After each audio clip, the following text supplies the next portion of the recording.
What is ownership and why is it important to own yourself or your rights or your freedom or your life, as we talked about in our previous videos? Aaron, share with us, what is ownership?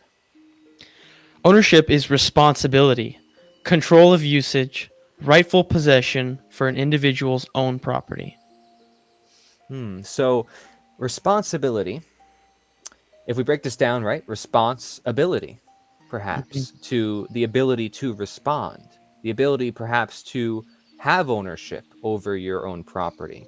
What if somebody is not able to take care of themselves? Do they really have full ownership over their own body? Let's say a disease is taking them over. Is that disease taking them over to the point where they're not in control of the disease? The disease is now in control of them. And now they're just getting sicker and sicker. Or are they going to gain ownership, responsibility over that disease and overcome it? So perhaps we have to use our body, that's control of use, to control our body. May you say that's sovereignty or self-government or self-ownership, which adds to the idea that you own yourself, which we talked about before, which is what is your property, what is a right, what is slavery. We'll go into more of this as well. And rightful possession, not just a possession, but a rightful possession, something that naturally, truthfully, morally belongs to you. May you say healthily as well, because it's healthy to own yourself or to practice that or to gain more practice over that, because that's something we do have to master ourselves with, right? Yeah, correct. Yeah, and it's about rightful possession, and that's property. It's something that you are in possession of that did not violate or harm anyone else's rights or beings' rights. And that's essentially rightful possession.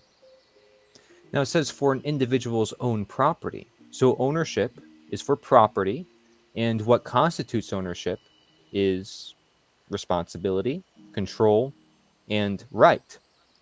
The right to your ownership, the right to your property, the ownership over your property, the responsibility of your property, the responsibility of your ownership.